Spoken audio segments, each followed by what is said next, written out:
Welcome to the debate. So if you are a modern, exhausted working parent listening to this, you are probably, highly skeptical about taking child-rearing advice from an antique, deeply religious historical text. Yeah, I mean, who really has the time, right? Exactly. But today, we are examining the 7 pillars of a father's legacy.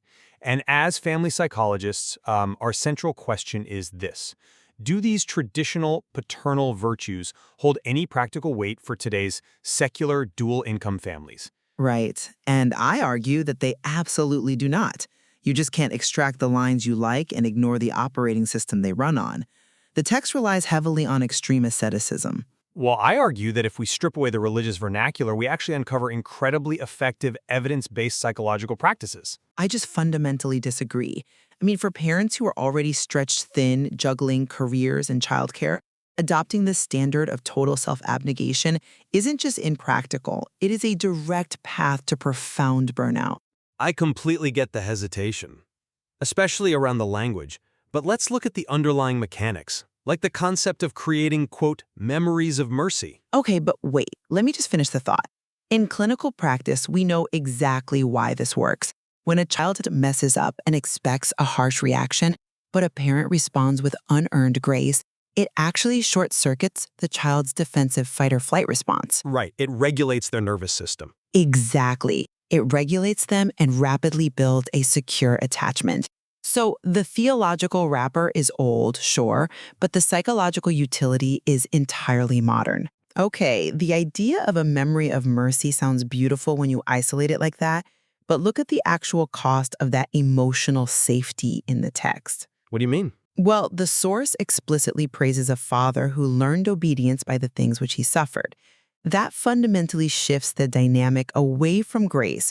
It moves into an authoritarian model. I don't think so. You are essentially acting like a boss demanding compliance through the fear of suffering. That just does not map onto modern authoritative parenting, where we want to guide rather than control. I am just not buying the idea that it is purely authoritarian. I mean, if we adapt that concept of suffering for a secular framework, it simply means allowing children to experience the natural consequences of their actions. Oh, so just letting them fail? Right, it is the exact opposite of snowplow parenting. We aren't inducing suffering. We are refusing to shield them from all adversity, so they learn cause and effect in a reliable environment. But you can't just separate that discipline from the extreme demands the text places on the father's time and attention. I mean, it celebrates being void of pleasure-seeking and spending hours daily in isolated reflection. Well, sure, a literal interpretation. Think about the cognitive load of a modern working dad. If you try to run your household by completely denying yourself any downtime, you are going to trip the main breaker. The entire system goes dark. Yeah, I hear you. We know from decades of research that parental self-care is a biological necessity. It is not a luxury. Right, right. If you take void of pleasure seeking literally, it sounds like absolute misery. But the mechanism underneath isn't really about punishing yourself. It is about intentionality. Intentionality? How so? Well, today's equivalent of pleasure seeking is often passive consumption. Mindlessly scrolling on a phone while your kid is in the room. What the text is really pushing for is replacing that zoning out with focused, undistracted connection. So, investing time in their gifts? Yes. Investing your limited time and resources intentionally to develop your child's innate gifts. I will absolutely agree that intentionality is vital, and the dangers of passive distraction are very real. In fact, I think where we fully converge is on the relational modeling the text highlights. The consistency parts. Right. Specifically, the insistence on being consistently kind to the child's mother and never, ever betraying a child's confidence. Oh, exactly. Those behaviors completely transcend time and religion.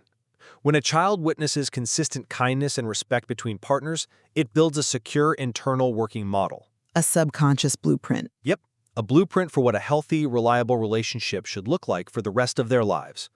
Keeping their secrets proves you are a safe harbor. Absolutely. We definitely agree that the relational bedrock of trust and kindness is universally applicable. Where we remain divided is the structure built on top of that bedrock. Fair enough. I still maintain that the historical model's rigid framework of discipline and its demands for parental asceticism simply cannot be safely adapted for today's exhausted working parents. The pressure is just way too high. And I believe those concepts, properly translated, offer a stabilizing force for the chaos of modern parenting. Viewing these historical paradigms through multiple perspectives forces us to critically evaluate what we want to keep and what we need to leave behind. There is definitely much more to explore in the source material regarding how these specific virtues shape family systems across different generations. We have really only scratched the surface today. We will leave you to think about that and to explore the rest of the text on your own.